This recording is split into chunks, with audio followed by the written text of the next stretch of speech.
Assalamualaikum warahmatullahi wabarakatuh. Salam sejahtera bagi kita semua. Om Swastiastu, nama budaya, salam kebajikan. Sahabat Bawaslu, jumpa lagi dengan podcast Bawaslu Jabar, Pandemi, Pandangan Demokrasi Milenial, dengan tema kali ini yaitu partisipasi masyarakat aktif atau pasif. Dan perspektif kita memang ingin menunjukkan bahwa kaum muda harus punya peran penting di dalam pemilu dan demokrasi. Memang banyak teman-teman yang seumuran, mungkin milenial gitu ya, dalam konteks umur sekian, sudah banyak menyampaikan, misalnya menyebarkan konten pilkada. Bahwa sebetulnya kesadaran itu harus muncul, kenapa sih kita harus ikut berpartisipasi dalam pemilu? Assalamualaikum warahmatullahi wabarakatuh. Salam sejahtera bagi kita semua. Om Swastiastu, nama budaya, salam kebajikan. Sahabat Bawaslu, jumpa lagi dengan podcast Bawaslu Jabar, Pandemi, Pandangan Demokrasi Milenial, dengan tema kali ini yaitu partisipasi masyarakat aktif atau pasif. Bersama saya telah hadir orang-orang yang hebat. Yang pertama ada Bapak Abdul STP, Ketua Bawaslu Jawa Barat. Yang kedua ada Kang Rapindra dari Mahmudi, Ketua Hipmi Jawa Barat. Yang ketiga ada Kang Khairul Anam, Ketua Badko HMI Jawa Barat. Terima kasih Bapak semuanya telah meluangkan waktunya di sela-sela kesibukan. Ini temanya sangat menarik karena seperti Bapak sampaikan bahwa menurut analisis Bawaslu Jawa Barat yang ternyata orang kira partisipasinya menurun justru semakin meningkat. Ini Pak mungkin perlu untuk digali sehingga ini menjadi wacana baru dan pandangan bagi milenial. Sebelumnya mohon berkenan Bapak untuk memberikan pembuka, arahan, dan keynote speaking, memberikan motivasi pada kita semua tentang diskusi kali ini. Silakan. Baik. Assalamualaikum warahmatullahi wabarakatuh. Selamat pagi, sampurasun. Salam sejahtera buat kita semua. Terima kasih Kang Idin. Jadi saya apresiasi sekali. Salam sahabat Bawaslu. Ketemu dalam acara satu hal yang sangat penting sekali. Diskusi kita soal pandemi. Di pandemi di sini bukan hal wabah yang negatif, tapi ini wabah yang positif. Pandangan demokrasi milenial. Ini yang sengaja digagas oleh Divisi Pengawasan Bawaslu Provinsi Jawa Barat dalam kaitan untuk terus menebar isu pemilu dan demokrasi di masyarakat. Apresiasi saya terhadap rekan-rekan saya yang hadir di sini, Kang Rapindra dari Mahmudi Jawa Barat, Kang Khairul Anam, Ketua Badko HMI Jawa Barat, hatur nuhun sudah hadir di kehormatan bagi kita di Bawaslu Jawa Barat. Dan kami mau mendesain gagasan kegiatan ini agar satu, ada perspektif kolektif masyarakat terkait dengan isu pemilu dan demokrasi dari perspektif milenial. Beruntung Kang Rapindra dan Kang Anam ini disebut milenial. Kalau saya mengaku milenial ini kan malu-malu sebenarnya. Tapi spiritnya milenial. Nah, perspektif kita memang ingin menunjukkan bahwa kaum muda harus punya peran penting di dalam pemilu dan demokrasi. Hasil survei, beberapa lembaga survei menunjukkan posisi peta pemilih di Indonesia sangat strategis dan jumlahnya besar. Oleh karena itu, dengan posisi strategis maka kaum muda harus mengambil positioning yang penting dalam menentukan arah pemilu dan demokrasi kita. Karena kita tahu pemilu dan demokrasi, pemilu khususnya adalah pintu masuk untuk melihat sebagai prosedural demokrasi. Kalau pemilunya benar, pemilunya jujur, adil, dan demokratis, maka harapan kita akan tumbuh demokrasi yang makin sehat.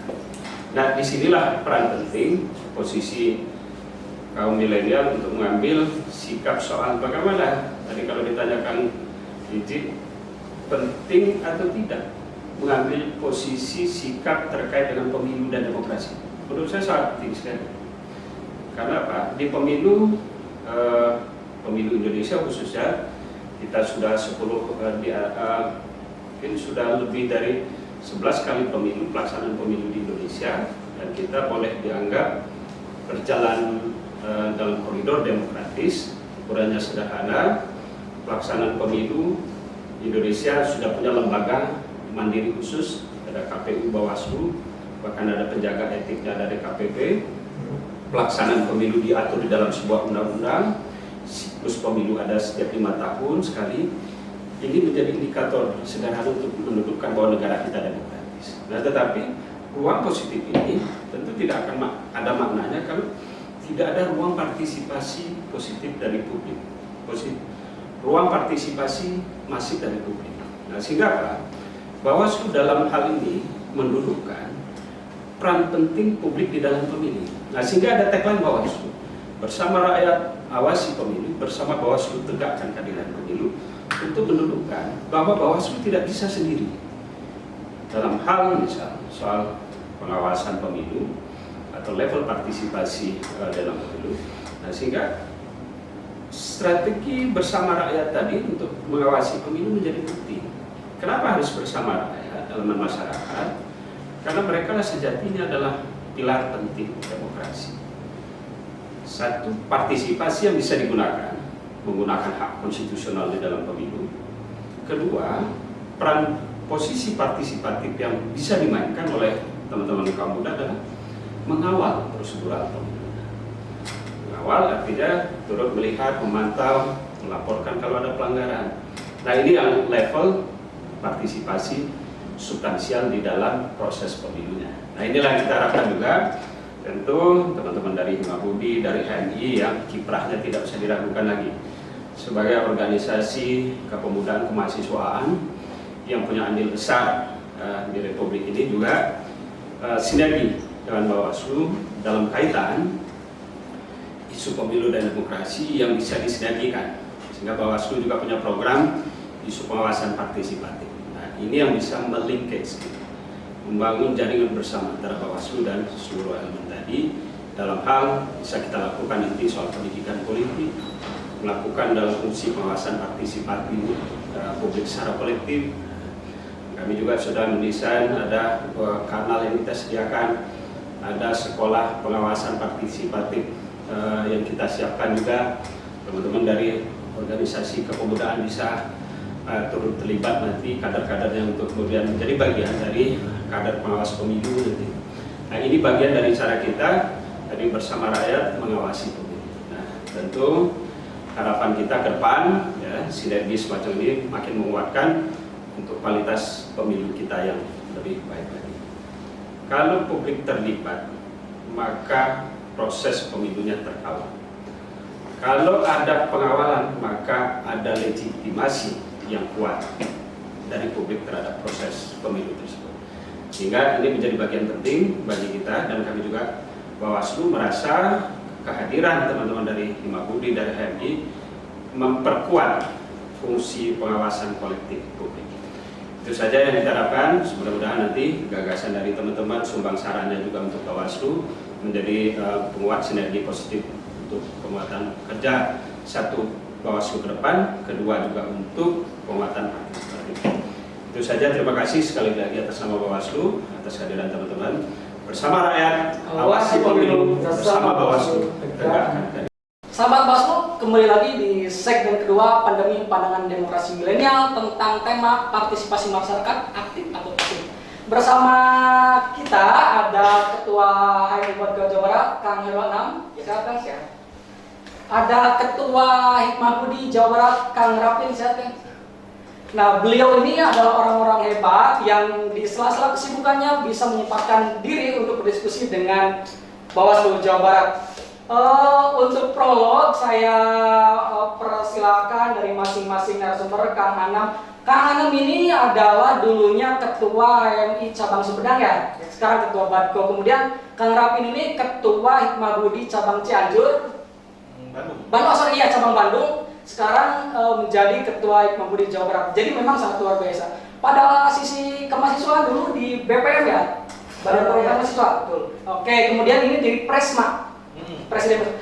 Jadi memang akan sangat menarik untuk kita gali pengalaman-pengalamannya, kemudian kegiatan-kegiatannya untuk memperkuat narasi kita tentang demokrasi.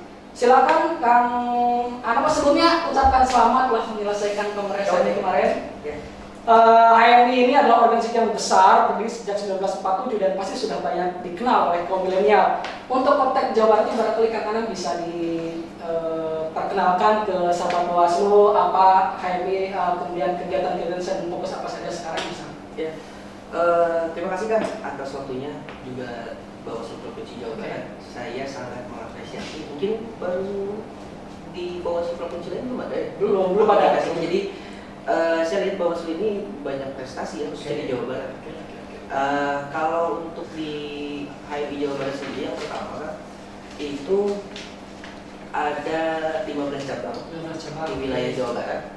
Nah itu ada dari mulai Cianjur, Kota Bandung, Kabupaten, terus di wilayah Priangan sampai utara. Nah 15 cabang ini alhamdulillah kalau untuk concern aktivitas hari ini, karena kemarin kita ini memang kegiatan Ramadan yang dekat, dan kedua nanti ada aktivitas pengkaderan, terus yang ketiga nanti ada pleno sama persiapan untuk musda. Gitu. Mudah-mudahan nanti musdanya bisa terlaksana secara siap. KNP. Enggak, pemilihan HMI Jawa Oh, Barat. keren. Siap. Makanya saya harus belajar di Bawaslu supaya lebih demokratis. Siap. Oke, terima kasih Kang Anang. Berikutnya Kang Rapin, sahabat Bawaslu, ini Hikmah Budi ini adalah berdiri sejak 1998 sehingga memang heroik sekali karena masuk dalam arena perjuangan menegakkan reformasi. Silakan Kang Rapin, barangkali apa yang perlu diperkenalkan Hikmah Budi Jawa Barat, kegiatannya atau apa saja yang mau dieksplor di Hikmah Budi. Siap, terima kasih Kang. Sebelumnya saya ucapkan nama budaya untuk seluruh teman-teman. Juga terima kasih untuk Bawaslu nih yang dahsyat pokoknya nih. Kita merasa dianggap gitu ya, pemuda dan milenial ini kita merasa dianggap, sehingga hal-hal gitu ya, hal-hal yang jarang itu kita temukan. Misalkan kayak di Bawaslu, kayaknya baru Bawaslu sekarang doang nih yang ada kayak beginian. Diskusi, menarik informasi, menghimpun gagasan daripada para pemuda di Jawa Barat, khususnya untuk pemilu yang lebih baik. Di Hikmah Budi sendiri, saya di Jawa Barat, kebetulan Jawa Barat ini baru berdiri sekitar 2 tahun. 2 tahun. 2 tahun ini baru ada 2 cabang, cabang Kerawang dan cabang Bandung. Nah, mudah-mudahan nanti kongres kita akhir bulan ini di Medan, kita bisa mengajukan cabang persiapan Purwakarta, Majalengka, Subang, dan 10 kota kabupaten lainnya. Semoga bisa di ACC dan bisa kita gerakan di Jawa Barat ini kemudian jaya. Iya. Oke, terima kasih sahabat-sahabat. Ayo yang belum ada cabang Hikmah Budi bisa bergabung bersama Kang Rapin, bisa komen di komentar ini bagaimana untuk memperkuat Hikmah Budi di Jawa Barat. Terima kasih Kang Anang, Kang Rapin untuk membuka sesi kali ini tentang partisipasi masyarakat di dalam politik itu. Untuk konteks pilkada memang menarik ya di Jawa Barat, karena orang kira itu pilkada ini akan jadi klaster, kemudian orang takut ke TPS, tapi faktanya memang malah terjadi peningkatan kan. Ini menarik. Apa sih yang membuat partisipasinya meningkat? Apalagi berkaitan dengan milenial ya, akang-akang yang sangat energik, yang sangat progresif itu barangkali bisa memberikan pandangan-pandangan. Misalnya yang pertama, menurut milenial itu apa sih bentuk partisipasi politik yang dilakukan secara umum? Ya silakan Pak. Jadi sebenarnya kalau berbicara tentang partisipasi politik, kayaknya banyak ya Kang ya. Cuman kalau saya lebih senang itu menurut sama lakukan. Nah, jadi kalau menurut beliau, itu yang pertama itu ada 2 hal. Partisipasi politik itu. Yang pertama dia partisipasi yang otonom sama mobilisator. Nah, otonom ini ya kita sebagai publik, sebagai masyarakat itu secara mandiri sadar untuk melakukan sesuatu hal terhadap partisipasi politik. Berbeda dengan yang dimobilisasi, itu harus ada gerakan dan juga paksaan. Nah, itu sebetulnya 2 hal tentang partisipasi politik. Nah, berkaitan tentang tadi bahwa ada fakta ketika pilkada serentak kemarin itu pada akhirnya partisipasi meningkat. Nah, ini pertanyaan juga. Ini kan belum ada hasilnya. Apakah ini yang pertama atau yang kedua, Oke. yang otonom atau yang dimobilisasi. Nah, karena ini belum ada hasil riset ataupun temuan bahwa ketika pilkada itu ini yang mana, atau mungkin karena memang waktu kemarin pandemi banyak masyarakat yang memang aktivitasnya dibatasi, tapi karena aktivitas pemilu yang dibuka, jadi bosan di rumah, Iya. akhirnya ada ruang yang memang diperbolehkan. Bisa jadi itu bisa betul. Jadi. Nah ini sebetulnya banyak tanda tanya. Oke. Walaupun secara target KPU di Jawa Barat itu partisipasi itu kan 77,5%. Betul. Nah secara keseluruhan total itu di Jawa Barat itu hanya 69,5%. Betul. Jadi sebetulnya kalau meningkat dari 2015 itu meningkat, tapi apakah mencapai targetnya? Belum. Dan ini ada dua pertanyaan lagi. Iya. Dia mandiri atau otonom? Itu sebetulnya. Biasa ini menarik sekali untuk kita bongkar. Partisipasi ini aktif apa pasif sih, kan kayak gitu ya temanya. Oke, kalau menurut Kang Rapin bagaimana bentuk partisipasi kaum milenial ini? Ya, kalau saya sih ya menganggapnya gitu ya, mungkin kita kan bicara kemungkinan aja ya. Mungkin ada pesimistis publik terhadap keadilan dan terhadap penegakan hukum dan lain sebagainya lah, melihat banyak fenomena-fenomena yang terjadi di luar pemilu pun yang banyak menyita perhatian publik. Yang tadi saya sempat bahas di awal, reformasi di korupsi dan sebagainya, itu kan bentuk protes masyarakat terhadap keadilan dan penegakan hukum. Mungkin dari muara-muara fenomena-fenomena yang terjadi dalam keadaan kita bernegara sehingga menyerap. Ini juga sama aja, padahal kan tidak ya. Iya. Padahal pemilu ini sebenarnya berjalan sesuai dengan rulusnya dan ada mekanisme-mekanisme yang bisa ditempuh oleh masyarakat. Mungkin masyarakat belum tahu tentang aturan-aturan yang bisa ditempuh. Itu pertama. Yang kedua, kenapa masyarakat enggak melaporkan itu dugaan-dugaan atau apa? Ya mungkin ada kedekatan secara emosional, saya ngelaporin tetangga. Bahkan ya biasanya tim sesnya yang lapor. Daripada rumah tetangga rusak. Iya. Ya udahlah, saya simpan aja. Atau mungkin masyarakat juga khawatir menghadapi oligarki politik. Iya. Karena kita tidak bisa memungkiri, bukan rahasia umum lah, ada oligarki yang terlibat dalam pesta demokrasi. Iya. Shadow play-nya lah. Iya. Itu kan juga saya kira sudah mulai terbuka lah sekarang gerakannya gitu segala macamnya, sehingga ini ada naga-naga besar yang terlibat sama kita yang cacing-cacing ini kan tiba gitu Pak. Itu menarik ya, soal tadi ada pesimis publik, dan yang kedua ada stereotip tentang keadilan itu ya. Tapi sebelum kita lanjut, kita akan mendengarkan pandangan dari Kang Anam. Ya.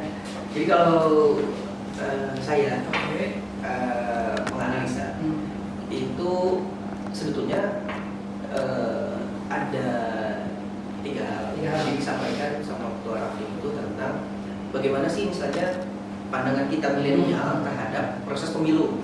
Yang kedua, pandangan kita terhadap partai politik. Yang ketiga itu bagaimana perilaku pemilih kita sebagai milenial, apakah dipaksakan atas keluarga dan lain sebagainya. Nah, makanya dalam konteks proses pemilu itu kenapa sedikit yang melaporkan itu berkaca pada pemilu 2019. Nah, proses pemilu 2019 itu proses penyelenggaraan seperti apa faktanya? Apakah pelaporan yang dilakukan untuk pemilu 2019 direspon atau tidak? Ditanggapi atau tidak? Prosesnya demokratis atau tidak? Kualitas demokrasinya seperti apa? Akhirnya ya sudahlah. Apalagi tadi ditambah lagi kan hari ini masyarakat itu sudah sadar bahwa shadow play, kalau bahasanya Ketua Raffi itu yang di belakang itu lebih gila lagi juga. Nah ini yang memang sebetulnya harus berkaca juga, makanya masyarakat ini yang paling penting adalah partisipasi masyarakat ini justru hanya dilibatkan oleh negara itu waktu saat pemilu saja. Misalnya seharusnya proses perumusan kebijakan undang-undang pemilu itu dilibatkan masyarakat dilibatkan, khususnya kaum milenial. Misalnya waktu 2019 kita itu cuman difungsikan dilibatkan dalam sosialisasi. Tapi kan tidak pernah dalam proses perumusan kebijakan. Bahkan dulu waktu zaman mau reformasi, kelompok milenial itu dirangkul. Bagaimana sih undang-undang partai politik itu dari kelompok elemen mahasiswa mahasiswa Cipayung Plus itu punya gagasan seperti apa.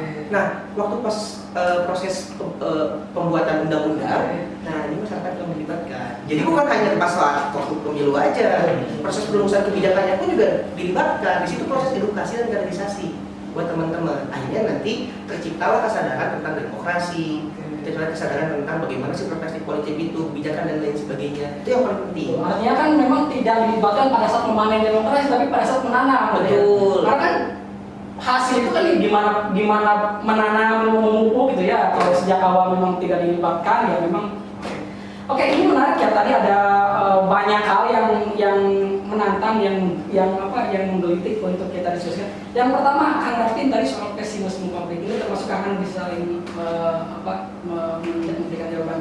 Nah, kan di unsur dari pemilu atau pilkada ini kan ada penyelenggara, kemudian juga ada peserta, ada satu lagi masyarakat pemilih. Nah, kalau dari pesimisme itu mana yang paling menjadi pesimisme kalau menurutnya?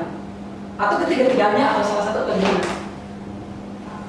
Coba dulu Silakan. Kang Kalau saya yang pertama itu pasti kita lihat itu partai politik. Kita agak pesimis dengan partai politik apa? Kenapa? Karena perwakilan kita baik DPR tingkat nasional, provinsi, kabupaten, kota itu banyak yang memang tidak sesuai dengan janji-janji kampanyenya. Nah, yang paling harus dicatat. Yang kedua, eksekutifnya juga, baik itu di nasional dan provinsi, kabupaten, kota. Nah, itu yang akhirnya kan jadi membuat kita secara personal itu jadi pesimis gitu terhadap bagaimana sih proses kaderisasi di partai politik. Nah, itu yang paling penting sih sebetulnya. Jadi kalau saya itu lebih prepare ke arah bagaimana kaderisasi di partai politik. Artinya memang masih jauh sekali. Iya jauh. Misalnya begini, kemarin yang tidak fair itu adalah pemilu presiden dan legislatif itu kan secara teori kan kita equal.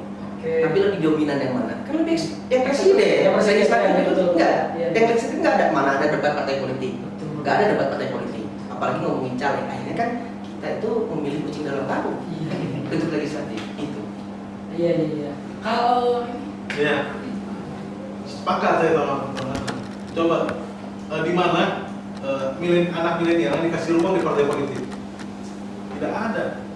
Paling nggak di sayap-sayap, di bawah-bawah begitu.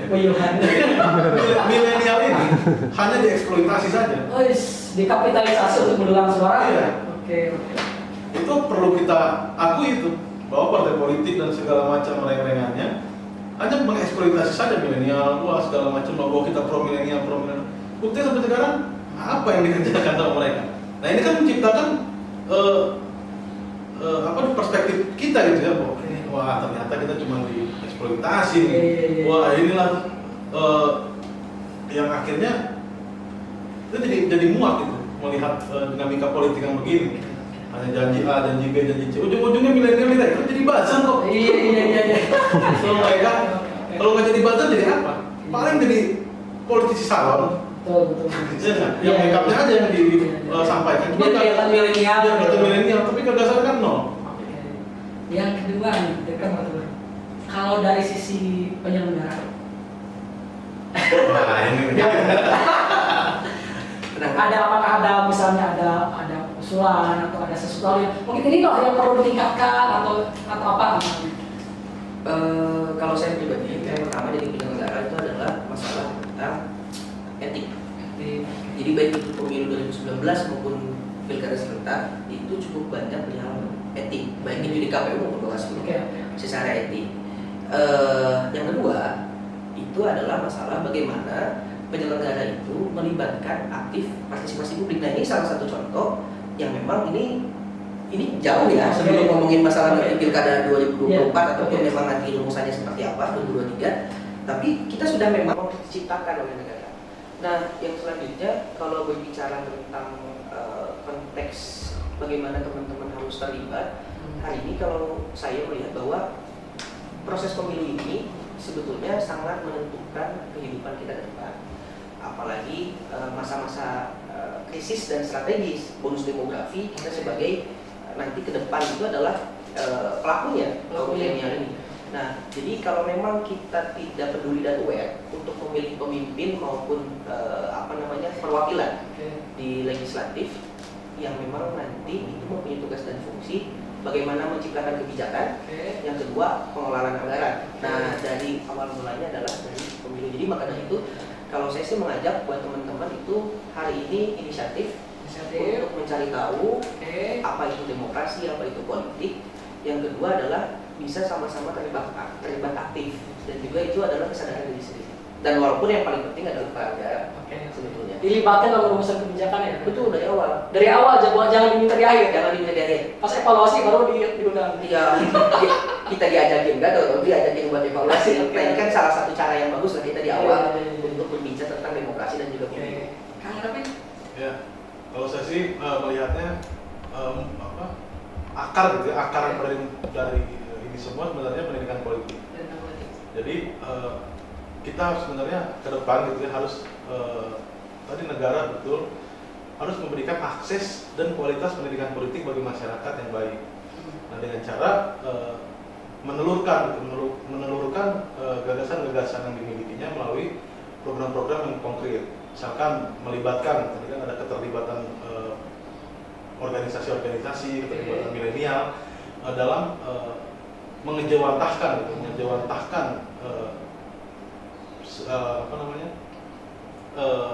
mekanisme-mekanisme tupoksi misalnya kayak Bawaslu, KPU, Panwaslu dan lain sebagainya. Ini kan kita pusing masyarakat.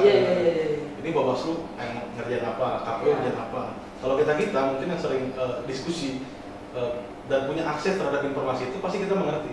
Cuman masyarakat di kelas-kelas tertentu kan belum tentu memiliki pemahaman soal itu. Nah, ini juga akan jadi program kita juga di Hikmah Budi. Kita akan coba terus genjot soal pendidikan politik ini supaya minimal kita bisa melahirkan kader-kader yang mengerti terhadap proses pemilu, paham terhadap voksi dari organisasi-organisasi atau badan-badan yang menyelenggarakan pemilu, dan juga bisa aktif dalam berpartisipasi politik terhadap berbagai macam pemilihan yang ada di Indonesia.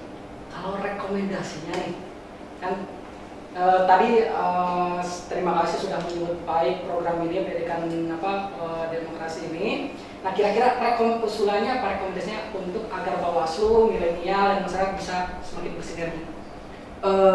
Rekomendasinya yang pertama itu bagaimana nanti penyelenggara pemilu mempunyai skema atau sistem yang memang akhirnya bisa berlaku adil terhadap menghasilkan pemimpin-pemimpin atau perwakilan di Indonesia. Salah satunya tadi contoh adalah mengenai bagaimana sih legislatif ini dibedah juga dalam visi misinya, partai politik dibedah juga dalam visi misinya. Nah, ini menarik juga ada proses edukasi. Yang kedua, ruang-ruang seperti ini yang khususnya di Bawaslu dilakukan, itu bisa dilakukan juga oleh Bawaslu provinsi lain ataupun KPU sekalipun. Sebetulnya ini edukasi politik kan adanya di KPU. Nah, dan juga ada perangkat lain, yaitu adalah Kesbangpol. Dirjen Kesbangpol di Kemendagri. Ruang-ruang seperti ini harusnya terus digeliatkan, dilakukan, memang sampai nanti tahapan pilkadanya entah 2023 atau 2024 atau 2022 tergantung undang-undangnya, ini tetap dilakukan. Yang terakhir adalah partai politik itu sendiri. Kan punya tanggung jawab sebetulnya partai politik untuk merangkul, membuka ruang aktivitas seperti ini. Jadi mudah-mudahan ini aktivitas Bawaslu Provinsi Jawa Barat jadi stimulan, jadi trigger, jadi inisiator untuk Bawaslu provinsi lain, untuk KPU, untuk partai politik, dan untuk negara khususnya ada di Dirjen Kesbangpol. Itu sih kalau harapan saya. Nah, semua masalah itu kan selesai kalau kita sering-sering ngopi. Ngopi diskusi kan. Masalahnya sekarang kan saya kira cuma sejauh ini gitu ya, cuma Bawaslu yang serius diskusi gitu, ingin menarik kegiatan kita. Mayoritas gitu kelompok-kelompok atau badan-badan itu cuma formalitas aja. Yang penting ada milenial ikut ngobrol gitu ya. Tapi enggak, setelah ini tidak ada, setelah diskusi tidak ada keberlanjutan, tidak ada hal-hal yang diperas itu dari diskusi kita. Makanya sepakat sama Ketua Kanam bahwa ini harusnya bisa terus ke daerah-daerah, kabupaten kota, kalau perlu sampai tingkat RT RW, desa dan sebagainya. Jadi bisa diserap itu seluruh aspirasi masyarakat, tidak hanya dalam segmen-segmen tertentu. Jadi nggak yang penting ada milenial, kita melibatkan milenial kan nggak gitu. Iya. Makanya dari awal Ketua Anam gas terus soal keterlibatan dari awal. Jangan orang makan madunya kita dapat ditanya kan gitu. Kita aja suruh evaluasi terus. Kita ini kan pengen dieksploitasi pikiran kita. Iya. Karena kita milenial ini kalau nggak mengeluarkan isi kepala tuh stres. Iya. Akhirnya kita kritik aja semuanya. Iya, iya, iya. Kalau kita dilibatkan dari awal, sehingga kita bertanggung jawab Iya, betul. untuk mengawal, kan begitu. Kalau kita tidak dikasih tanggung jawab itu kita ngapain mengawal, kan begitu. Makanya rekomendasi untuk Bawaslu, terutama untuk yang lain-lain yang disampaikan, KPU, Kesbangpol dan sebagainya, ayo libatkan milenial, tapi bukan hanya untuk formalitas, tapi benar-benar kita dilibatkan untuk diperas akal pikiran kita. Sekian. Terima kasih. Terakhir, kita menjawab tema partisipasi masyarakat pasif atau aktif. Terus barangkali untuk closing statement. Partisipasi masyarakat itu jawaban saya adalah ada. Kadar aktifnya masih rendah. Karena kesimpulannya adalah kita memandang demokrasi dan partisipasi politik itu bukan berdasarkan angka, tetapi bagaimana kualitas proses dan value tentang demokrasi dan keterlibatan kaum milenial di dalamnya itu ada nilai edukasi di dalamnya, sehingga demokratisasi di Indonesia itu punya kualitas. Nah, itu yang paling penting. Siap. Saya sih menganggap sudah mengarah ke aktif, tidak pasif tapi sudah mengarah ke aktif. Nah, makanya ke depan gitu ya, mungkin dalam konteks terkecil gitu, lingkup milenial yang ada di Hikmah Budi dan masyarakat Buddha khususnya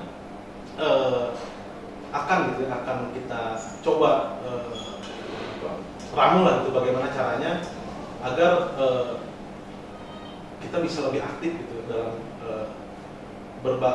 terlibat dalam berbagai macam dinamika partisipasi politik.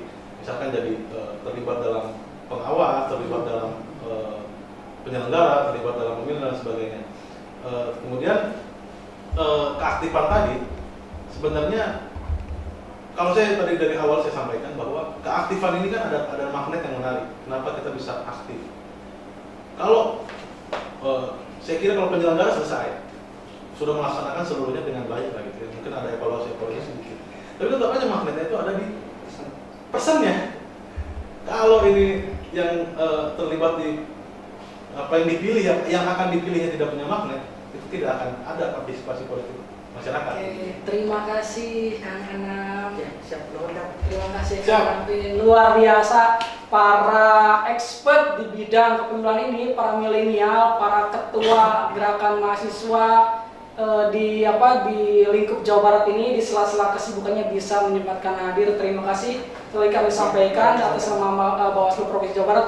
Jangan sungkan untuk memberikan masukan, saran, kritik untuk perbaikan demokrasi ke depan. Dan mohon berkenan nanti pasca diskusi ini kita bisa tindak lanjuti, Bawaslu bisa diundang di HMI, di Hikmah Budi, dan kita bisa bikin MOU biar sinerginya lebih kuat. Sahabat Bawaslu, demikian podcast pandemi kali ini tentang pemilih partisipasi masyarakat. Jawabannya aktif, ada dan mengarah menuju aktif. Ini PR bersama, bukan hanya PR Bawaslu, bukan hanya PR HMI, bukan hanya PR Hikmah Budi, tapi PR kita bersama.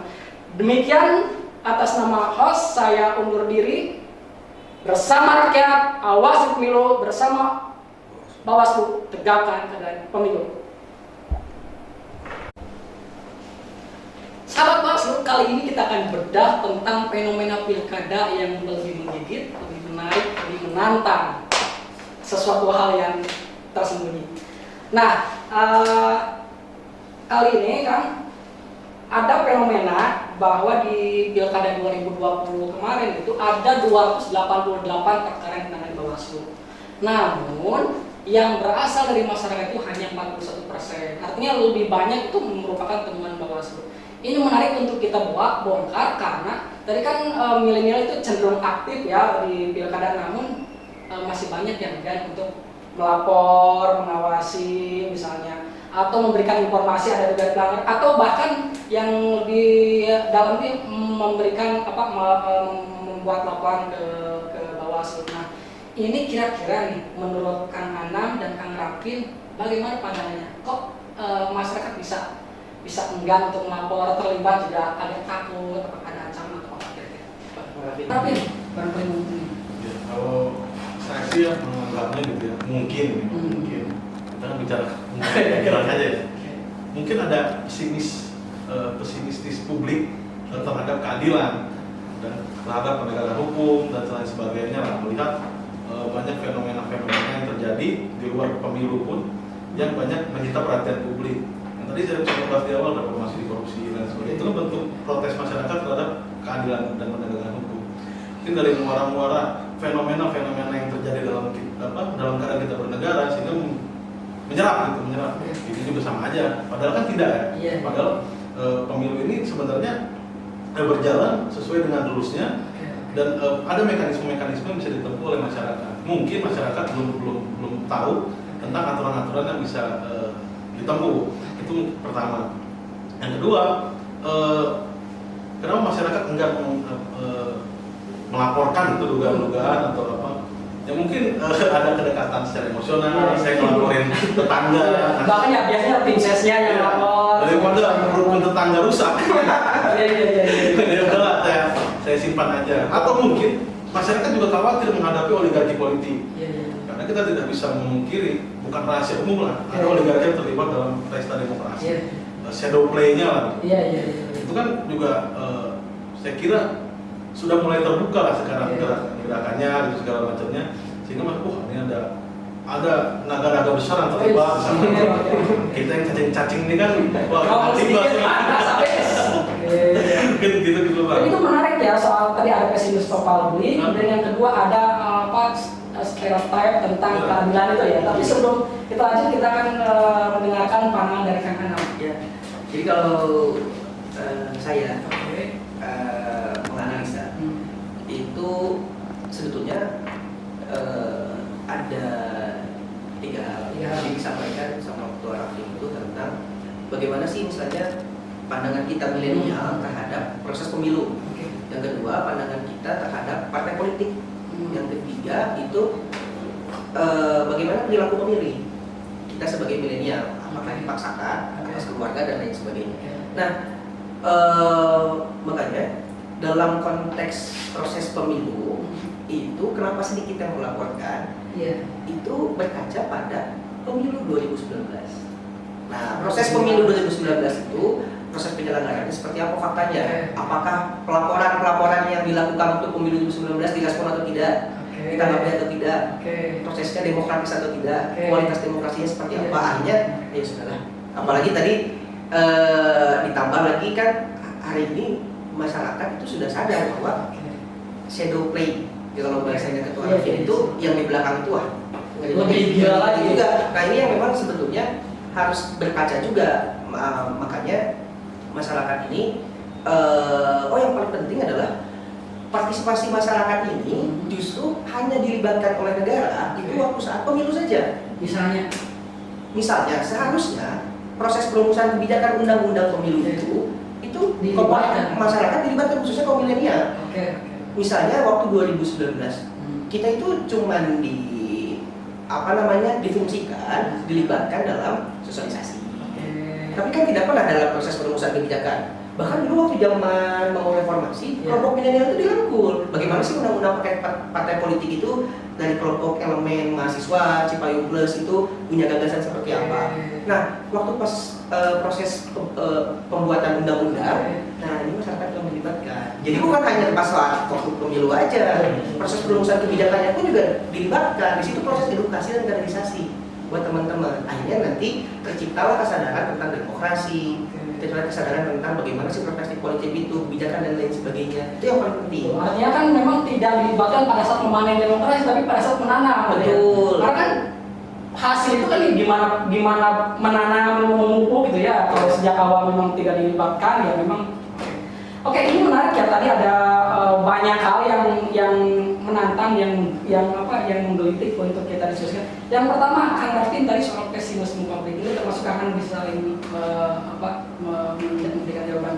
Nah, kan di unsur dari pemilu atau pilkada ini kan ada penyelenggara, kemudian juga ada peserta, ada satu lagi masyarakat pemilih. Nah, kalau dari pesimisme itu mana yang paling menjadi pesimisme kalau milenial?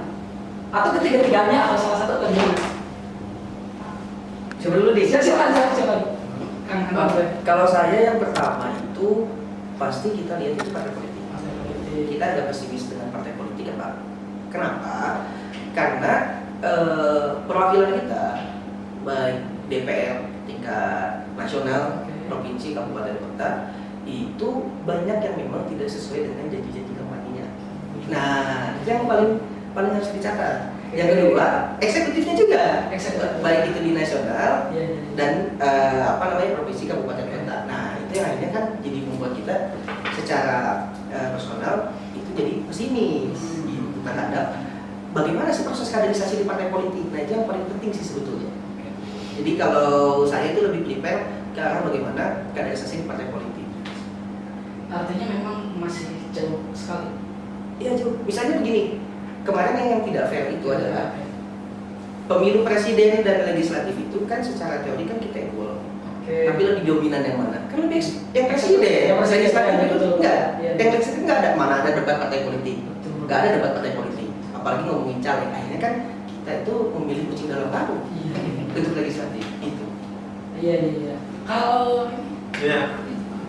sepakat saya teman-teman. Coba di mana anak milenial yang dikasih ruang di partai politik? Tidak ada. Palingnya di sayap-sayap, di bawah-bawah begitu. Milenial ini hanya dieksploitasi saja. Dikapitalisasi untuk mendulang suara. Iya. Oke. Itu perlu kita akui itu bahwa partai politik dan segala macam reng-rengannya hanya mengeksploitasi saja milenial, wah segala macam bahwa kita pro milenial. Buktinya sampai sekarang apa yang dikerjakan sama mereka? Nah ini kan menciptakan perspektif kita gitu ya, bahwa wah ternyata kita cuma dieksploitasi nih.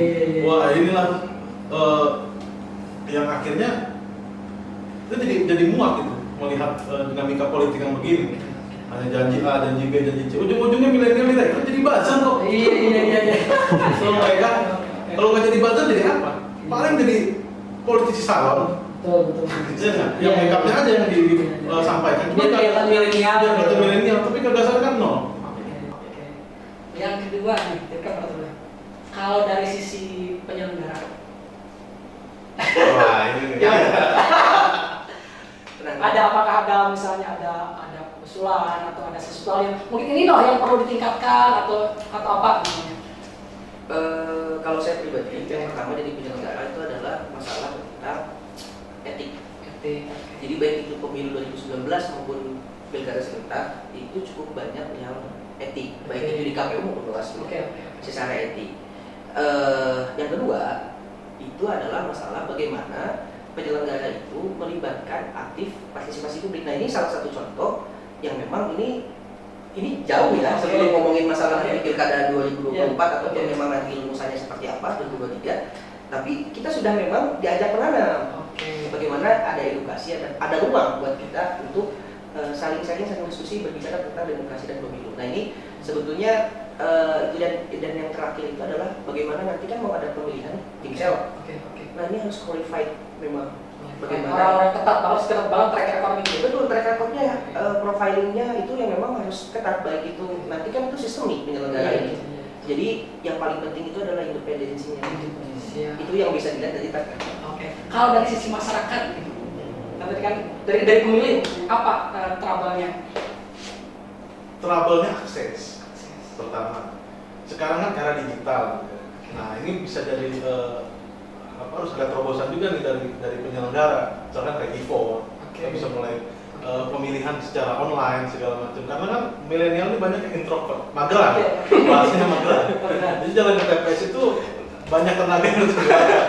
Kalau di Twitter kan diskusinya begitu. Kalau kita perhatikan ke TPS aja, banyak lah hal-hal lucu yang disampaikan. soal berangkat dari rumah ke TPS. Itu kalau kita cek itu seru-seru lah pembahasannya. Nah sehingga kan kita harus jadi kita bisa bikin terobosan-terobosan gitu, misalkan e-vote dan lain sebagainya lah untuk meminimalisir ketidakhadiran atau ketidakterlibatan masyarakat ke TPS dalam memilih. Nah, terus yang tadi saya nyambung juga soal etik gitu ya. Nah, mungkin soal integritas juga penting. Dimana kita kan melihat ada beberapa kasus oknum-oknum gitu ya yang harus berurusan dengan tipikor. Nah, itu juga harus jadi pembelajaran bagi kita bersama bahwa kita harus saling mengawasi tapi bukan saling mencurigai, saling memperbaiki kan begitu. Keren, quotes of the day. Oke. Ada lagi? Cukup. Oke. Ini menarik banget. Kita akan bedah hal yang lain yang lebih menarik, lebih menantang, lebih wow pada sesi ketiga.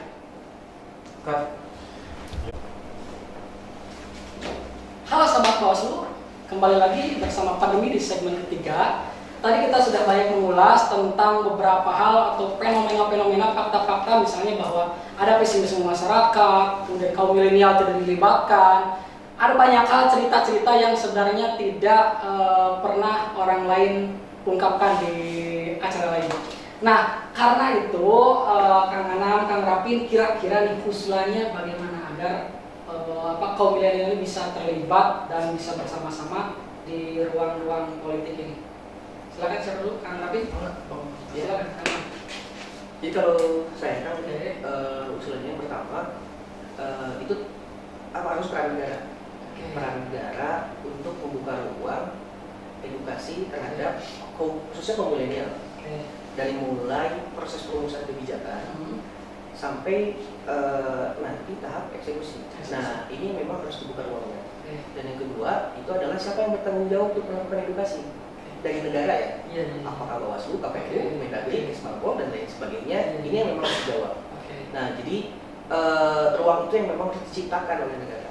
Nah, yang selanjutnya kalau berbicara tentang konteks bagaimana teman-teman harus terlibat, hari ini kalau saya melihat bahwa proses pemilu ini sebetulnya sangat menentukan kehidupan kita ke depan. Apalagi masa-masa krisis dan strategis, bonus demografi, kita sebagai nanti ke depan itu adalah pelakunya milenial ini. Nah, jadi kalau memang kita tidak peduli dan aware untuk memilih pemimpin maupun perwakilan di legislatif yang memang nanti itu mempunyai tugas dan fungsi bagaimana menciptakan kebijakan, yang kedua pengelolaan anggaran. Nah, dari awal mulanya adalah dari pemilu. Jadi maka dari itu, kalau saya sih mengajak buat teman-teman itu hari ini inisiatif untuk mencari tahu apa itu demokrasi, apa itu politik. Yang kedua adalah bisa sama-sama terlibat aktif, dan juga itu adalah kesadaran diri sendiri. Dan walaupun yang paling penting adalah peran negara sebetulnya. Dilibatkan dalam rumusan kebijakan ya? Betul, dari awal. Dari awal, jangan diminta di akhir. Jangan diminta di akhir. Pas evaluasi baru diundang. Iya, kita diajakin enggak atau diajakin buat evaluasi. Nah, ini kan salah satu cara yang bagus lah kita di awal untuk berbicara tentang demokrasi dan juga pemilu. Kang Rapin? Ya, kalau saya sih melihatnya akar gitu ya, akar dari ini semua sebenarnya pendidikan politik. Jadi kita sebenarnya ke depan gitu ya harus tadi negara betul harus memberikan akses dan kualitas pendidikan politik bagi masyarakat yang baik. Nah, dengan cara menelurkan gagasan-gagasan yang dimilikinya melalui program-program yang konkret. Misalkan melibatkan, tadi kan ada keterlibatan organisasi-organisasi, keterlibatan milenial dalam mengejawantahkan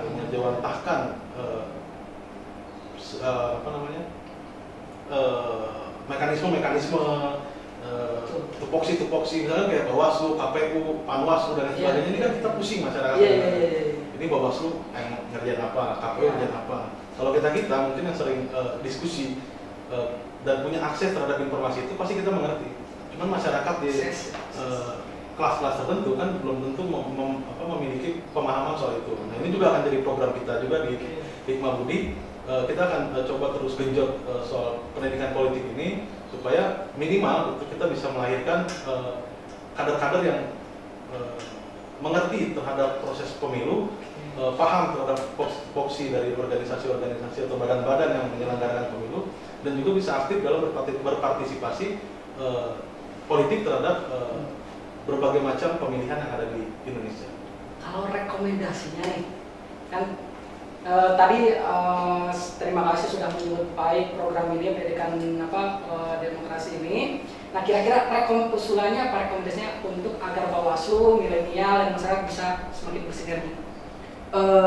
Rekomendasinya yang pertama itu bagaimana nanti penyelenggara pemilu mempunyai skema atau sistem yang memang akhirnya bisa berlaku adil terhadap menghasilkan pemimpin-pemimpin atau perwakilan di Indonesia. Salah satunya tadi contoh adalah mengenai bagaimana sebagai legislatif ini dibedah juga dalam visi misinya. Partai politik dibedah juga dalam visi misinya. Ini menarik juga, ada proses edukasi. Yang kedua, ruang-ruang seperti ini yang khususnya di Bawaslu dilakukan, itu bisa dilakukan juga oleh Bawaslu provinsi lain ataupun KPU sekalipun. Sebetulnya ini edukasi politik kan adanya di KPU. Nah, dan juga ada perangkat lain, yaitu adalah Kesbangpol, Dirjen Kesbangpol di Kemendagri. Ruang-ruang seperti ini harusnya terus digeliatkan, dilakukan, memang sampai nanti tahapan pilkadanya entah 2023, 2024, atau 2022, tergantung undang-undangnya, ini tetap dilakukan. Yang terakhir adalah partai politik itu sendiri. Kan punya tanggung jawab sebetulnya partai politik untuk merangkul, membuka ruang aktivitas seperti ini. Jadi mudah-mudahan ini aktivitas Bawaslu Provinsi Jawa Barat jadi stimulan, jadi trigger, jadi inisiator untuk Bawaslu provinsi lain, untuk KPU, untuk partai politik, dan untuk negara khususnya ada di Dirjen Kesbangpol. Itu sih kalau harapan saya. Nah, semua masalah itu kan selesai kalau kita sering-sering ngopi. Ngopi diskusi kan. Nah, masalahnya sekarang kan saya kira cuma sejauh ini gitu ya, cuma Bawaslu yang serius diskusi gitu, ingin menarik kegiatan kita. Mayoritas gitu kelompok-kelompok atau barang-barang itu cuma formalitas aja. Yang penting ada milenial ikut ngobrol gitu. Tapi enggak, setelah ini tidak ada, setelah diskusi tidak ada keberlanjutan, tidak ada hal yang diperas itu dari diskusi kita. Makanya sepakat sama Ketua Kanam bahwa ini harusnya bisa terus ke daerah-daerah, kabupaten kota, kalau perlu sampai tingkat RT RW desa dan sebagainya. Jadi bisa diserap itu seluruh aspirasi masyarakat, tidak hanya dalam segmen-segmen tertentu. Jadi nggak yang penting ada milenial, kita melibatkan milenial, kan nggak gitu. Makanya dari awal Ketua Anam gas terus soal keterlibatan dari awal. Jangan orang makan madunya kita dapat ditanya kan gitu. Kita aja suruh evaluasi terus. Kita ini kan pengen dieksploitasi pikiran kita. Karena kita milenial ini kalau nggak mengeluarkan isi kepala tuh stres. Akhirnya kita kritik aja semuanya. Kalau kita dilibatkan dari awal, sehingga kita bertanggung jawab untuk mengawal, kan begitu. Kalau kita tidak dikasih tanggung jawab itu, kita ngapain mengawal, kan begitu. Makanya rekomendasi untuk Bawaslu, terutama untuk yang lain-lain yang disampaikan, KPU, Kesbangpol dan sebagainya, ayo libatkan milenial, tapi bukan hanya untuk formalitas, tapi benar-benar kita dilibatkan untuk diperas akalan pikiran kita. Sekian. Terima kasih. Terakhir, kita menjawab tema partisipasi masyarakat pasif atau aktif. Terus barangkali untuk closing statement. Partisipasi masyarakat itu jawaban saya adalah ada. Kadar aktifnya masih rendah. Karena kesimpulannya adalah kita memandang demokrasi dan partisipasi politik itu bukan berdasarkan angka, tetapi bagaimana kualitas proses dan value tentang demokrasi dan keterlibatan kaum milenial di dalamnya itu, ada nilai edukasi di dalamnya, sehingga demokratisasi di Indonesia itu punya kualitas. Nah, itu yang paling penting. Siap. Saya sih menganggap sudah mengarah ke aktif. Tidak pasif, tapi sudah mengarah ke aktif. Nah, makanya ke depan gitu ya, mungkin dalam konteks terkecil gitu, lingkup milenial yang ada di Hikmah Budi dan masyarakat Buddha khususnya akan kita coba ramu lah itu bagaimana caranya agar kita bisa lebih aktif gitu dalam terlibat dalam berbagai macam dinamika partisipasi politik. misalkan jadi terlibat dalam pengawas, terlibat dalam penyelenggara, terlibat dalam pemilihan dan sebagainya. Kemudian keaktifan tadi sebenarnya kalau saya tadi dari awal saya sampaikan bahwa keaktifan ini kan ada magnet yang menarik. Kenapa kita bisa aktif? Kalau saya kira kalau penyelenggara selesai, sudah melaksanakan seluruhnya dengan baik lah gitu ya. Mungkin ada evaluasi sedikit. Tapi tetap aja magnetnya itu ada di pesannya.